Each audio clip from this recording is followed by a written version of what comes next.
who spoke last. You mentioned Adam and Steve, and you mentioned, the role of two daddies in marriage. And I just wonder what you think about having two mummies in marriage. The position is simply this, that a child is going to be best placed with biological parents. That's not always achievable, but that's to be encouraged. And the reason for the defence here of traditional marriage is that what's held up as the gold standard is that paradigm where a child is most likely to be with biological parents. Thank you. Yes. Hi, my name is Nick. I'm from the Equal Love campaign for same-sex marriage. My question is to the first speaker of the negative. You said you were representing the opinion of the left that are opposed to marriage, but you also said that you were for upholding the gender roles of the current marriage definition. As someone in the left who engages with these people all the time, I understand they're the complete destruction of marriage. So I think your whole argument is totally not consistent. And two, I put to you, a person of similar opinion many years ago, this section of the left, a very famous one, Emma Goldman, opposed women's rights to vote on the same kind of basis of argument that we're against the voting system because it's part of capitalism, the same loopy leftness. Do you kind of subscribe to those same kind of loopy positions? I should clarify, sorry, and it's usually done at the beginning of these types of debates that regularly people are forced to speak on sides they don't agree with for the purposes of debate. And in this instance, that was true. You mightn't be surprised to hear that it took Duncan a lot of time to try and convince anyone from our club to speak on this side, and I drew the short straw. So, no, I don't regularly espouse that opinion, nor do I really agree with that opinion. Although, that being said, I do actually kind of agree that marriage as an institution is a pretty bad thing. I personally don't support it, don't want to engage in it, but I entirely agree with Madeline that people should have the choice to opt into it if they want to, and that it's not my right to determine for other people whether or not they think it's a bad institution. So, no, I don't generally subscribe to that belief, and I agree with you, I think it's entirely inconsistent. I think I'm compelled to intervene here. Gemma, when you're role-playing, you're expected to be in your role till the bitter end. Sure, completely agree with it, totally consistent. My question is to the second two speakers on the next team. This is not about whether or not adoption is good or surrogacy is good. The fact is that gay couples are adopting children right now and it's what is best for those children. Is that when the state says your family shouldn't exist and isn't legitimate in the same way?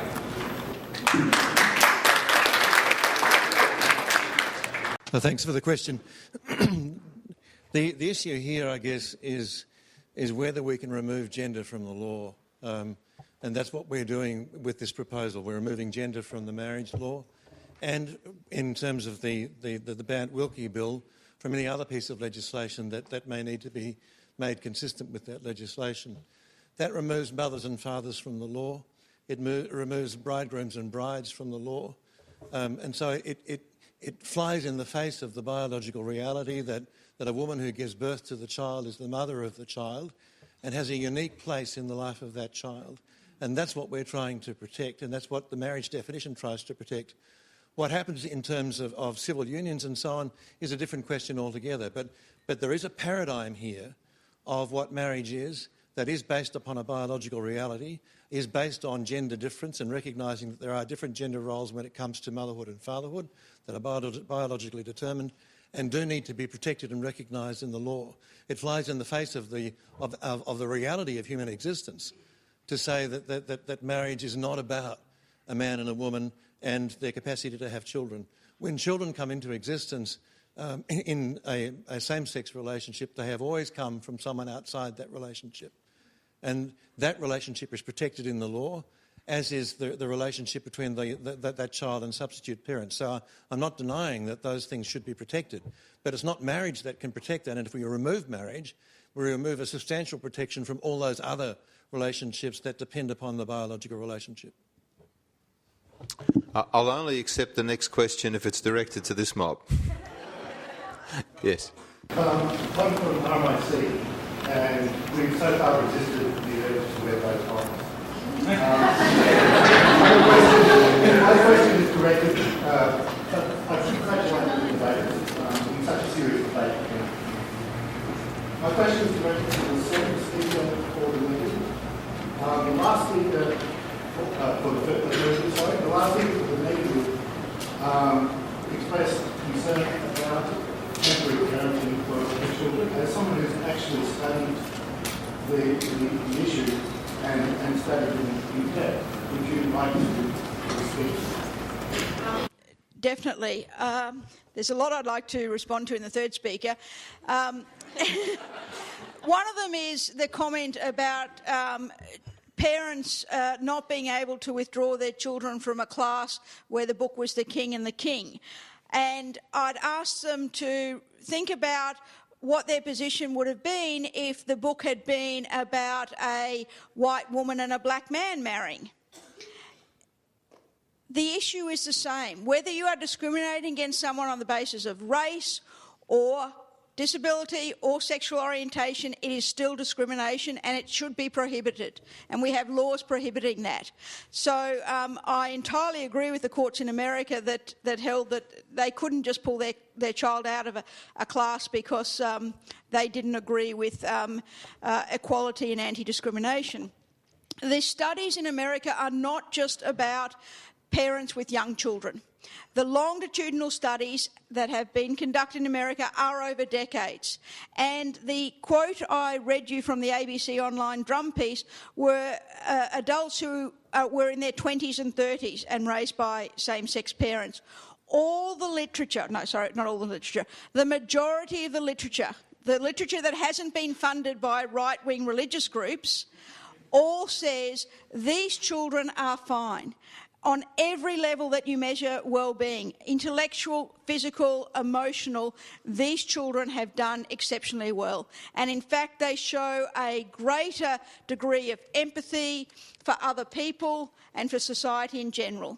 And I think you find that a lot when someone has been discriminated against themselves, they become more sensitive to other people's issues, that they don't want anyone else to be subjected to what they've been subjected to. So I actually think that children being raised by same-sex parents are turning out to be valuable members of our community, and we would be poorer for their absence. Yes. I've got a mic. My name is Johan Elsman. I'd like to ask a question of whoever wants to answer it on the affirmative. I think we expect too much of marriage. The current model is largely one of personal self-fulfilment, and that model's failing at a rate of around about 50%, I think someone said. Now, for gays, the primary reward is actually self-fulfilment. So my first question is, aren't you really setting yourselves up for disillusionment and failure? And secondly, that increase in the number of failures is going to influence the way straights think about marriage as well. And so what alternative social structure do you propose to get straights to take their sex seriously and focus on the nurture and stable development of children? So I actually think that's a really interesting question, because I think it gets at the core of what the negative team really has a problem with in this debate if you look at their arguments. So what they're talking about is high divorce rates or adultery. No one goes out in campaigns for equal marriage rights because they want to commit adultery. No one goes out in campaigns for those equal rights because they don't care about fidelity. The people who are campaigning for these rights probably care a lot more about them than someone like, say, Britney Spears. And if you want to have a look at the problems, and I think you're exactly right to point to the problems with what's happening in terms of the way the straight community treats marriage at the moment. You could rattle off the celebrities, Britney Spears, Kim Kardashian. If you don't like celebrities, you could turn on the TV and watch us give away husbands on a game channel. look at things like The Bachelor. There's one particularly horrible example called The Littlest Groom, which is about 30 desperate women competing to marry a dwarf, which is truly atrocious TV. Like, if you want to look at the real problems in the society in terms of marriage, it's not people who are campaigning to have their monogamy and their fidelity recognised. Those people want to treat marriage with the respect that even the most fervent Catholic priest wants people to treat marriage with. Those are people who really care about their relationships and the recognition of them. So if you want to fix it, fix the people who don't treat it that way. And if your problem is with divorce rates, then maybe we need to have better education campaigns in high schools or in primary schools about the way people treat their relationships. Or if you really want to impose it on people, then let's start having a debate about divorce instead, much as I would happily oppose that debate. If that's your problem, talk about that. Don't blame the people who are trying to have their relationships, their monogamy recognised. Okay.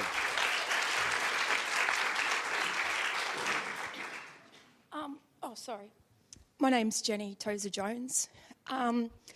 First, I've got a statement and a question that can be answered by either team. That's two questions. The first statement is the opposition's example of some people in America who wanted to withdraw their children from school based on a novel. I don't think one example of some Americans opposing a book is really going to translate into a massive shift in the perception of how all other citizens view marriage. And my question is, the opposition and the affirmative spoke about the welfare of children in marriages. The opposition spoke a lot about the biological relationship with the child and the importance of a male and a female, biological parents raising that child for the benefit of the child. As a person who's What is your question?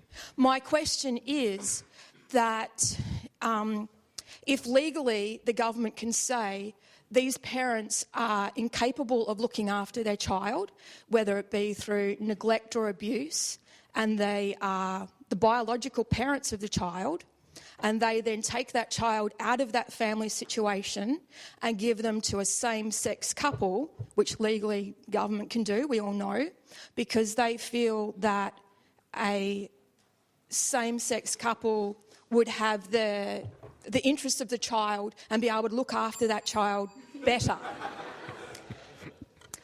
So I suppose my question is, do you realistically think that because the parents of a child are the biological parents, that they are better able to, or that they're better parents for that reason of their genetics, to care for that child than for, say, a same-sex couple because, they're a same-sex couple? I don't quite understand the rationale. We'll direct that question to the affirmative.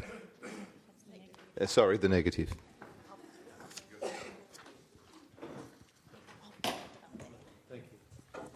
Thanks for your question. Nobody argued that just because somebody is a biological parent of the child that they're going to be better than every same-sex parent of the child. That wasn't what was argued. What was argued is that the biological parents of the child are important to the child, and that if you sever that connection with the child, then you disadvantage the child, and that's what the research on step parenting shows, is that whether the child is through donor gametes or donor sperm, donor eggs, that is, or whether it's through marriage breakup or however it's happened through adoption, whatever the circumstances, where a child is separated from one of the natural parents, then on average they do worse. That doesn't mean they'll do worse every time. It means that on average they'll do worse than if they had maintained a connection with both their biological parents. I think this is one of the issues that I have with the opponents of same-sex marriage, is the data that they rely on is completely irrelevant to the debate. There's a famous quote that is often used about children do better with a mother and a father, and they compare, and this is used a lot to oppose same-sex marriage, but the study compared married couples with single parents, and now we've got comparisons with step parents, and Nick has previously written in The Age about how the London riots that occurred last year were an example of what happens in a fatherless society. We're not comparing the same thing. We are talking about children being raised by two loving parents. And, you know, Nick talked about the words parents as if it was distasteful. And everyone should use the language of mother and father. I find no issue with the word parents. If children are raised by two loving parents, they will do as well, whether they are same-sex or opposite sex. What we have learned from the adoption experience is that some children do have an urge to know their biological heritage. And now the laws in all Australian states are that you cannot be a sperm donor unless you agree that at the age of 18 the child can contact you. That is a mandatory requirement if you are going to be a sperm donor. Let's not confuse the issue of having children with marriage. As I tried to make clear in my presentation, we have already said it is okay for same-sex couples to have children. They make as good parents as heterosexual couples. They only do worse, or the children do worse, because society discriminates against them by not allowing their parents to marry. Yes. No, yes, girl in front, yes, yeah. Okay, hi, my name is Asher. I go to Mornington Secondary College. I'm like 16, so excuse me if my question is not as perfectly spoken as everybody else's. My personal stance on marriage between gays and not allowing marriage between gays or lesbian, LBT, I don't know, I forget, is that, you know, it seems to me that it's a choice between allowing people the freedom to do something that they want to do or allowing people the freedom to not let other people do what they want to do. So my question is, how does, pointed towards the negative team, how does allowing people to participate in a marriage ceremony that they, you know, they want to partake in, you know, they want to be together, how does that actually undermine or affect anyone else's relationship or right to participate in that marriage? Could I ask you after this is finished to give your name and details to Zoe, our marketing manager? We need to recruit you to Monash University.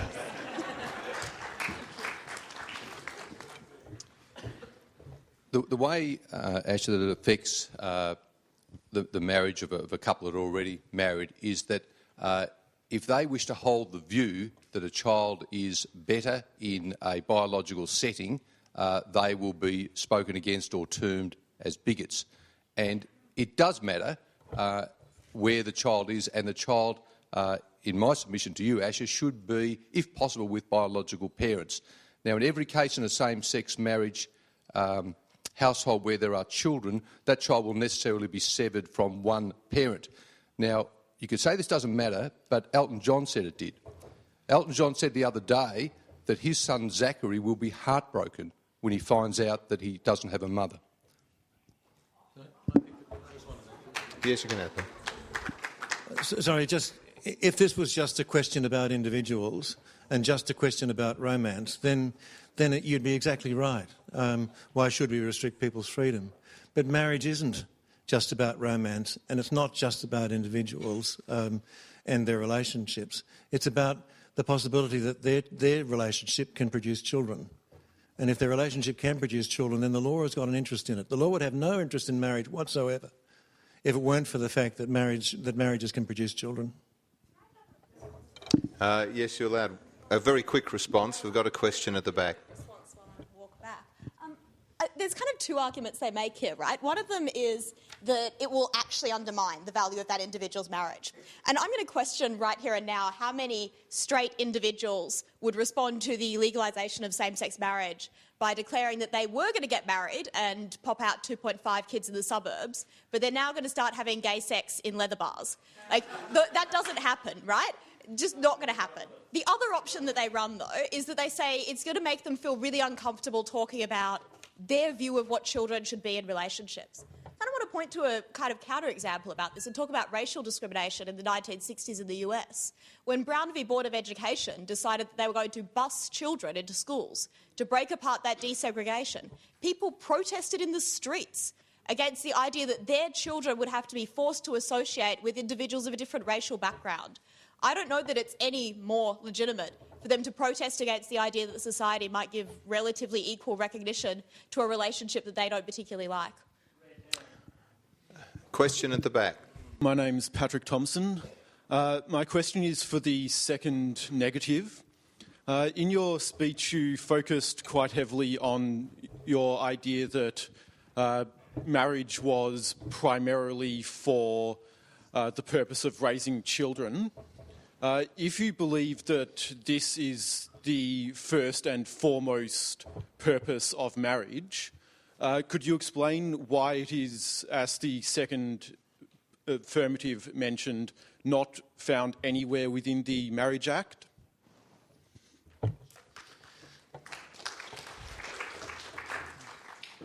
The Marriage Act uses the terms a man and a woman and presumes in that all those things that go with the relationship between a man and a woman. So it doesn't need to specify that this is about children. Just like the original Marriage Act in Australia didn't mention a man and a woman, it just understood that that was what marriage was about. And it had to be defined only when it was raised as a question. So the issue here is that in keeping the definition of marriage in terms of a man and a woman, we're keeping to a paradigm that recognises the biological reality, recognises that there are relationships, that is a relationship between a man and a woman, that can or may be able to generate children, so the law has an interest in it. If marriage was not about children, why would the law be involved at all? Why would we have a law in relation to people's individual relationships if that's all it was about?